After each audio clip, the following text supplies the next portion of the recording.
Salve, salve galera! Tudo bem com vocês? Vou começar essa aula fazendo uma perguntinha.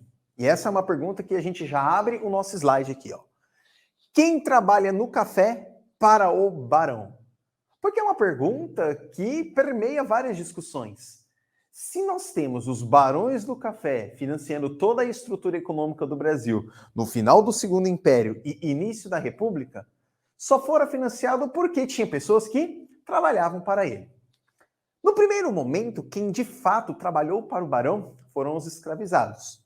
Posteriormente, os imigrantes, sobretudo europeus, que nós sabemos, principalmente muitos italianos que chegaram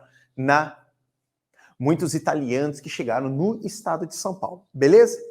Mas eu quero colocar uma provocação, porque de fato, e eu quero que você já anote, quem trabalha para o barão não é o escravizado. Quem trabalha para o barão de café não é o imigrante. Não. Quem trabalha para o barão de café, ou melhor, quem trabalhou para o barão de café, sim, foi o governo, foi o Estado, foi o imperador. E isso é um ponto de análise que, inclusive, você pode fazer relações quando você vai conversar, por exemplo, na sua redação, sobre quem financia quem numa estrutura econômica ou, para os mais entusiasmados, numa estrutura neoliberal. Do mesmo modo que hoje a gente olha para algumas empresas e fala, poxa, o Estado está financiando empresas, que absurdo, ao invés do Estado financiar alguns direitos básicos sociais, isso não é um produto do século XXI, isso é um produto da história brasileira. E quem financiou os barões do café fora principalmente Dom Pedro II. O mesmo Dom Pedro II que, anos mais tarde, irá sofrer com as perseguições dos barões do café. Lembrando que política é troca de favores. E ao se tratar de uma economia extremamente pujante, tal como o café virou, os barões de café foram financiados pelo Estado para posteriormente enfiarem a faca no Estado. Pois é, no jogo de idas e vindas, ninguém aqui é bonzinho. É apenas interesses. Vamos lá. Eu vou começar essa aula discutindo com vocês uma pintura de Debré. Essa aqui, ó. Detalhe de café. Um café pelo pintor. Lembrando que Debré ele faz parte da missão artística francesa na história artística do Brasil. E ele veio com uma seguinte missão: retratar o que era o Brasil. Como a gente não tinha máquinas fotográficas, vídeos, tal como nós temos hoje, ele então tinha essa missão: olhar os cenários do Brasil, e a partir dos cenários do Brasil ele tinha que retratar. Provavelmente você já viu vários quadros de Debré representando a estrutura escravocrata.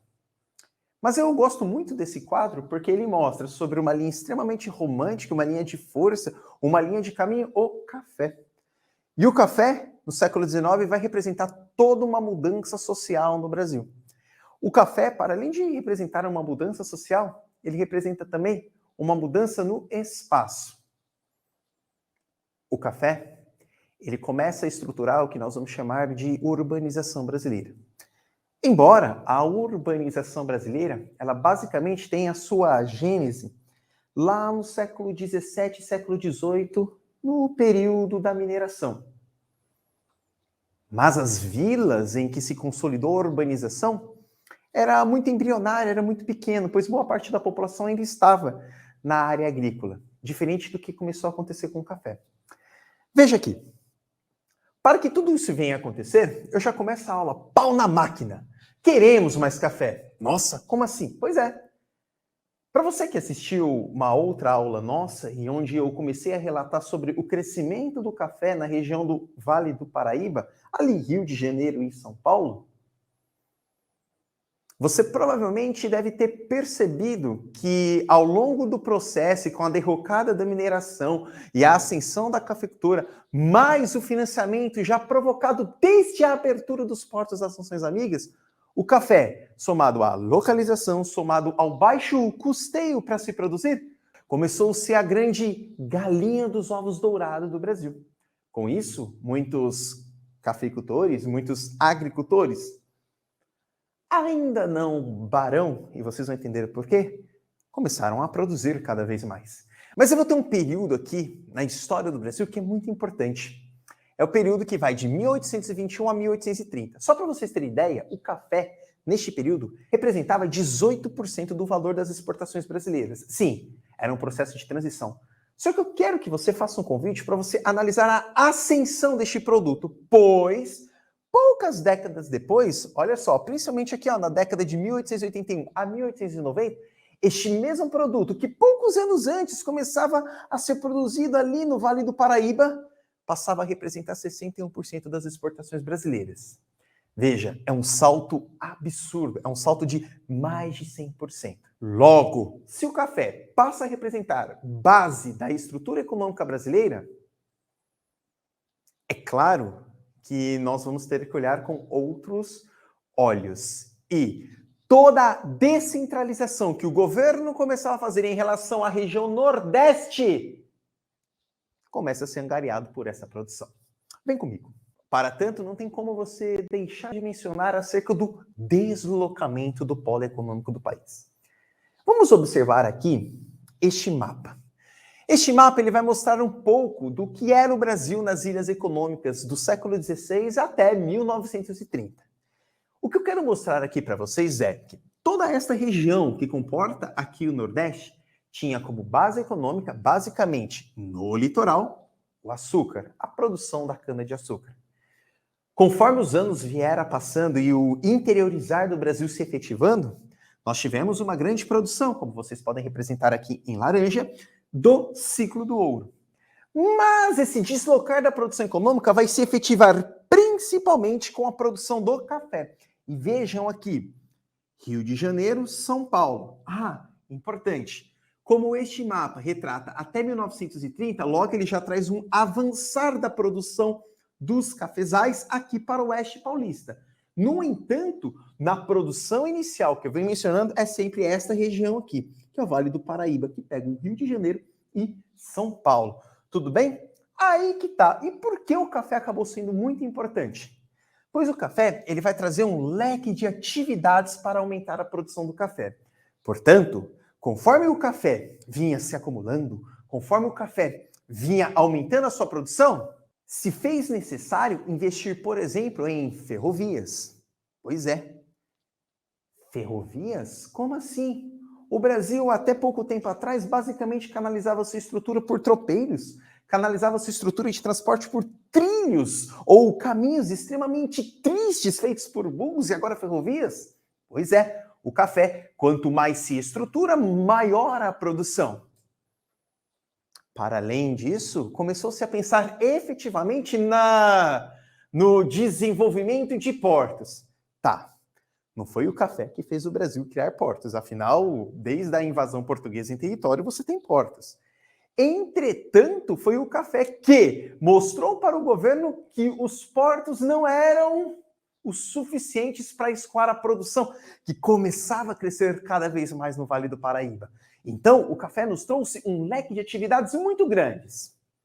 E vejam, para além de todo esse leque de atividades, você vai ter a criação de portos, de mecanismos de crédito, de empregos e de transporte. E não tem como deixar de mencionar a crise econômica na região Nordeste, ou melhor, as crises econômicas, principalmente com a crise do açúcar. Parte da crise econômica na região Nordeste está muito relacionada com a insurreição pernambucana. E aí você bem sabe que quando os holandeses perdem o território para os portugueses, aliás, os portugueses retomam o território deles, boa parte dos holandeses passam a produzir o açúcar na região das Antilhas, na região da América Central, o que deixa o produto muito mais barato e faz com que o Brasil perca mercado internacional. Logo, se eu vou perder o mercado internacional de um produto, tal como o açúcar, eu vou olhar outro. Qual foi esse outro produto? O ouro. Perdi o mercado internacional do ouro. Vou olhar para um outro produto. Qual é este produto? O café. Perceberam? Então, com o café a se desenvolver, principalmente na região do Vale do Paraíba, você tem um deslocamento do polo econômico do Brasil. Toma esta nota. E isto vai acontecer basicamente ao longo do século XVIII, beleza? Com o dinheiro no bolso, todo mundo consegue ser importante. Até eu, não é verdade? Você deve estar olhando e falar, sim. Lembra quando eu mencionei para vocês que boa parte dos fazendeiros, os produtores rurais da região do Vale do Paraíba, eles eram marginalizados? Não se tinha uma produção tão efetiva. O próprio café, quando chegou no Vale do Paraíba, se misturou a outros produtos, porque o rolê ali era abandonado. Afinal, o Rio de Janeiro, afinal, o porto do Rio de Janeiro era estruturado para escoar a produção de ouro. Mas, conforme o jogo vai virando e a produção do café vai aumentando e os investimentos vão chegando, o governo enxerga, então, uma capacidade de dar uma moral, oferecer condições políticas, administrativas para aqueles que produziam café. Mas é aquilo, num período monárquico, você só pode ter alguma discussão se você nascer bem, se você tiver uma honra, se você for de uma família muito importante. Prazer, agora eu sou nobre. Isso. Muitos títulos de nobreza foram dados pelo governo a esses fazendeiros, que a partir de agora vão se tornar barões. Aí você deve estar imaginando, nossa, eles estavam lá todos largados, ninguém queria saber de nada, agora que a grana está vindo, o governo vai olhar para eles e falar, vem aqui, meu amigo, vem conversar. Política é troca de favores. Eu não conversava com você, porque nada você me dava. Agora eu converso com você, porque tudo você me dá. O café. O café se tornou a base econômica do Brasil. É só analisar, gente, o período que responde o final do século XIX. O café, ele tem 60% da produção nas mãos desse cara. E 60% é a economia do Brasil. Meu Deus! Ou seja, se talvez a gente fizer uma conta muito simples, e aí fica bem básico, para cada 10 produtos que se vende, 6 era o café. Não dá mais para brincar. E a chave do cofre está na mão dos nobres. Aliás, nobres porque o governo deu. Com isso, há um crescimento exponencial dos fazendeiros do Vale do Paraíba. Mas aí tem um ponto importante. Os fazendeiros do Vale do Paraíba, eles carregavam consigo a mesma estrutura social do ciclo do açúcar. A mesma coisa. Mas assim, gente, a mesma coisa. A única coisa que mudava, Chuchu, era que eles não plantavam cana, eles plantavam café. Mas era a mesma estrutura, aquela visão de morar numa casa grande. Parênteses, casa grande é uma estrutura muito clássica social do Nordeste. Mas para ilustrar essa aula e você ter essa ideia, fica bem claro aqui para você, tudo bem? Então, basicamente, era aquela casa grande, o trabalho escravizado, um grande latifúndio, tudo voltado à exportação, sem uma preocupação em industrializar, criar uma estrutura. Não, estou vivendo bem, estou vendendo. O que, inclusive, anos mais tarde, vai gerar um grande problema em você se não observar. Porque, ao mesmo tempo, enquanto os fazendeiros do Vale do Paraíba estavam tendo aquela estrutura social muito parecida com os produtores da região Nordeste, os caras que estavam no Oeste Paulista, não, eles já pensavam diferente. As coisas estavam a mudar. Com isso, o governo vai conceder títulos de nobreza e, claro, benefícios do poder central. Olha que coisa fina, Barão de São José, ao lado de sua esposa. Fala sério, isso aqui é muito glamour, era muita grana. Se você é do interior do estado de São Paulo, ou se você é da região do Vale do Paraíba, você sabe muito bem o que eu estou falando. Os herdeiros, até hoje, os lugares fechados. Foi muito capital de uma hora para outra. Não que os fazendeiros já eram pobres em outros períodos. Não, só de ser fazendeiro já é poderoso. Agora imagina, você é poderoso com um abraço ao rei. Literalmente ao imperador. Pois é, olhem os barões começando a surgir. E aí a gente volta para o início da nossa aula. Quem produzia para o Barão do Café? Pois é, o Estado. Vamos lá. Eu faço questão de trazer aqui uma citação do Boris Fausto. Boris Fausto, um dos principais historiadores e que narra muito bem a história do Brasil.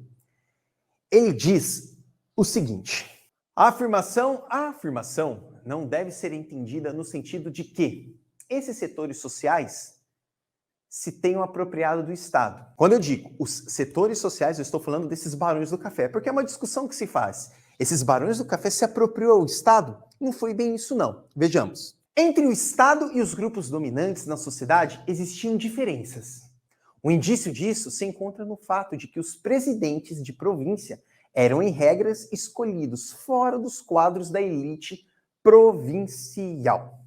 Inclusive, isso, ser escolhido fora da elite do quadro provincial, foi o que garantiu a unidade do Brasil. Vou dar um exemplo muito claro. Olha o tamanho do Brasil, beleza? Olha o tamanho dos países da América Latina que passaram por processos muito parecidos de colonização e independência. São bem fragmentados, não? E o Brasil é muito grande. Ou seja, o que o governo fazia? Barão, você quer ser barão? Nobre, você quer ser nobre? Beleza, eu te dou o título, tá tudo certo, você recebe recurso. Mas a administração provincial vai ficar a meu cargo. Tudo bem? Beleza? Vamos continuar. Desse modo, o governo central conservava maior independência em cada província para realizar sua política. Boris Fausto. Perceberam? É mais ou menos aquele... Ele é rico, ele é poderoso, ele tem muito dinheiro, mas ele não é da elite. Ser rico e ser da elite no Brasil são coisas bem diferentes. Como eu mencionei para vocês, política é troca de favores. Troca de favores. Aqui o que acontece? Por que, num primeiro momento, os barões de café, os nobres do café, do Vale do Paraíba, queriam a manutenção da estrutura monárquica que o Brasil se moldava? Por um simples motivo. O imperador lhe dava condições. Que tipo de condição? O imperador promovia a ordem em geral e facilitava as linhas de crédito. Muito bem. Eu acho muito louco, cara, que a história ela vai e ela volta. Ela vai e ela volta.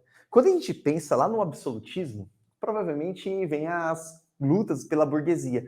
E durante muito tempo, a burguesia gostava do absolutismo, porque o absolutismo garantia a estrutura econômica, o padrão da moeda, para que os burgueses pudessem crescer. Esses mesmos burgueses que anos mais tarde vai pedir a condição liberal de produção. O que no Brasil não fora diferente. E, como política é troca de favores, o imperador ajudava dando as linhas de crédito e os fazendeiros garantiam divisas para o Brasil e estabilidade política. Ó, nunca se existiu estabilidade política no Brasil, por isso que eu coloquei entre aspas. Ah, professor Baglini, mas Dom Pedro II ficou 49 anos no poder. Ele ficou no poder, isso não significa falar que estava tudo bem. Pelo contrário. Mas, em certa medida, era uma troca de favores. Eu sou o imperador, eu vou te conceder o título de nobreza, vou te dar a linha de crédito e ainda vou garantir a sua exportação. Beleza?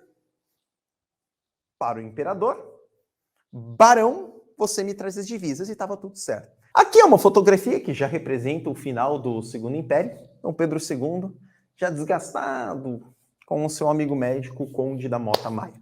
Beleza? Bom, Dom Pedro II está cansado, mas a estrutura social do Brasil não está cansada. E se tem uma coisa que vai representar um ponto de ruptura na estrutura econômica, na estrutura social, inclusive no aumento da produção do café, vai ser a abolição da escravidão. Provavelmente você deve estar pensando, peraí, Baglini, como que pode ocorrer um aumento da produção do café a partir do momento que você liberta os escravizados, sendo os escravizados os responsáveis por produzir a mão de obra? Lindos. Lembra que eu falei da análise aqui? Os escravizados produziam, mas o capital vinha da onde? Do Estado. E um dos protagonistas na abolição da escravidão no Brasil não foi nem o Brasil. Foram as pressões inglesas. E a partir do momento que você tem a abolição, você tem a injeção de capital inglês, o que vai aumentar mais ainda a produção. Para você que assistiu a nossa outra aula acerca dos investimentos, se tinham condições para se investir. Não é que a Inglaterra era boazinha, não, tá? A Inglaterra queria mercado consumidor, a Inglaterra queria pessoas que comprassem. A Inglaterra queria que pessoas que consumissem. Mas como a abolição ela foi um ponto de vista em que se vira e aumenta a produção do café, eu trago aqui para vocês. Em primeiro lugar, que as políticas abolicionistas elas eram um ponto de atrito entre governo e fazendeiros. Ponto. Lembra que eu disse para vocês que política é troca de favores? Aí vai gerar um ponto de atrito. Por quê? A região do Vale do Paraíba, basicamente inteira, Eu não quero aqui ser ousado e falar que todas, porque todas é muita coisa, da mesma maneira que pouco é muita coisa. Mas a grande maioria utilizava essencialmente mão de obra escravizada africana. Essencialmente. A Inglaterra, por sua vez, começou a pressionar o Brasil, sendo o Brasil um dos últimos, aliás, o último país a abolir a escravidão na América, o último. A Inglaterra começou a pressionar o governo, falou, Dom Pedro II, e aí, qual é que é? Quer capital, quer investimentos? Se põe agora no lugar de Dom Pedro II, ele vira e fala, quero. Vou criar a abolição da escravidão. Aí ele olha para o outro lado. Putz, mas 60% da produção econômica do Brasil vem do café. E a maior parte das pessoas que produzem café utilizam mão de obra escravizada. O que fazer? Essa é a situação. Dom Pedro II, então, ele começa a tomar porrada daqueles mesmos que o seguravam. Aliás, gente, o Brasil é uma comédia. Lembra de Dom Pedro I, antes da independência? Dom Pedro I, o pai de Dom Pedro II, ali no primeiro reinado. Lembra que teve o dia do fico, ele ia voltar para Portugal? Ele falou, vou ficar. Vamos entrar aqui, você já assistiu essa aula. Cara, ele só ficou porque a elite agrária naquele período falou, fica que a gente segura o seu bonde aqui. E foi essa mesma elite agrária que, com o seu filho, anos mais tarde, décadas mais tarde, já no segundo reinado, falou, não. Você quer ficar, você fica do jeito que nós queremos. Tudo bem? E aí começa a virar um ponto de atrito, porque as pressões internacionais são muito grandes. E aí, em 1826, o bagulho dá uma pegada aqui. 1888, todo mundo sabe, a Lei Áurea libertou os escravizados, e é um ponto muito importante para a história do Brasil, fundamental. Mas, cara, 1888, ela só é o resultado de vários processos e movimentos abolicionistas que vêm acontecendo na história. Tanto que, já em 1826, há a proibição do tráfico de escravizados. Importante. Eu fiz questão de colocar entre aspas. Por quê? Isso foi uma resposta dada pelo governo para a Inglaterra. Falou, vamos fazer o seguinte, vamos fazer essa proibição, depois ela se estrutura no que nós vamos chamar de Lei Bill Aberdeen, mas a gente vai proibir que pessoas saiam do continente africano e cheguem no Brasil. Tá, aí você deve estar falando. Então acabou a escravidão. A proibição do tráfico de escravizados. Quem é escravizado aqui no Brasil continua sendo. Só que é claro que você quebra, assim, ó, você, no meio, o traficante de escravizado, o cara que ganhava dinheiro fazendo isso. Você quebra no meio. E os escravizados aqui no Brasil, o valor... Gente, como que a sociedade olhava para os escravizados? Inclusive, é muito triste a sociedade escravizada. Produto que anda. Então, os produtos que andam, lei da oferta, lei de mercado, eles sobem demais. Os barões ou os ricos que acham que são da elite, eles vão contestar o governo. Cara, como assim? Eu trago capital para você e você me arrebenta? E é louco pensar que ninguém consultava os escravizados, né? Simplesmente era uma conversa de bar, num clubinho fechado. E no caso do Brasil, os traficantes eram absolvidos pelos júris locais, controlados por grandes proprietários de terra. Aí são as histórias do Brasil. No período regencial, que foi um período que transitou entre primeiro e segundo reinado, você deve estar aí pensando agora, nossa, professor Bagrini, você já falou de primeiro reinado, você está no segundo, agora você está no período regencial, minha cabeça dá nó. Calma. É isso mesmo. No período regencial, foi um período de trânsito entre o primeiro e o segundo reinado. O Brasil criou o que nós chamamos de guardas nacionais e júris locais. As províncias, os júris locais, eram mantidos exatamente por pessoas de grande influência política naquele local. Quem eram as pessoas de grande influência política naquele local? Quem tinha grana. Quando você proibiu o tráfico de escravizados para o Brasil, caso alguém fosse pego traficando escravizados para o Brasil, o que eles iam? Criminoso. É proibido. Eles vão presos, não é? Não. Pois para ser preso, você tem que passar por um julgamento. Só que quem julgava? O júri local. E quem julgava era a mesma pessoa que tinha encomendado o escravizado dele. Ou seja, era uma lei para inglês ver. Repara que o tráfico de escravizados continuou. Isso é tão importante, cara, que mesmo depois da libertação dos escravizados em 1888, muitos espaços no Brasil, durante décadas, continuaram com regime escravocrata como nada tivesse acontecido. Aliás, se até hoje isso acontece, imagine em 1888. E aqui nós temos uma estrutura que mostra muito o que eram as produções de café. A produção de café, os escravizados, os capatazes, enfim. O Brasil é o café. E o café é o negro.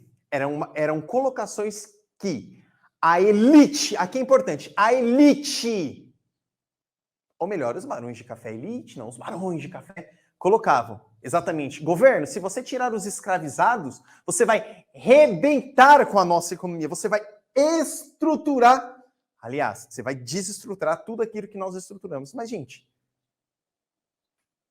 a produção de café é muito mais que isso. Não era só o escravizado. Mas aí, a escravidão termina. E, com o fim da escravidão, quem vai alimentar o café? Quem vai alimentar os cafezais? Quem vai produzir? Aí, filho, nós vamos atrair imigrantes para substituir a mão de obra escravizada. E esses imigrantes foram uma outra política, que aí também entra nos contextos de embranquecimento da população. Por isso que o café ele é fundamental. Você não pode entender o café apenas como um produto econômico. Você tem que entender o café como elemento de transformação social. Será que se ainda tivéssemos continuado, por exemplo, com uma produção aurífera, ou até mesmo com a cana-de-açúcar, será que tínhamos caminhado a uma libertação escravocrata? Pensem nisso. Com isso, os escravizados, ao ganhar a liberdade, começam a inflar os centros urbanos, começam a lutar por direitos, mas a produção do café precisa. Numa lógica muito simples, o que você que está assistindo a minha aula vai pensar? Já que o escravizado não produz mais sobre a condição do escravo e agora é necessário pagar um salário, que pague o salário. Aí que tá. Não. Simplesmente não se criou nenhuma política de inclusão social aos ex-escravizados, aos homens libertos, que agora estão, para criar uma política de embranquecimento e aqueles que outrora faziam o tráfico de escravizados, agora começam a ganhar com os imigrantes. E com isso, a gente termina essa aula com a provocação que eu iniciara ela. Quem trabalha no café para o barão? Eu acho que algumas respostas ficaram claras ao longo desta aula. Muito, muito, muito obrigado. E lembre-se, tá ruim para você? Por outro também. Um grande abraço e vamos juntos até o final.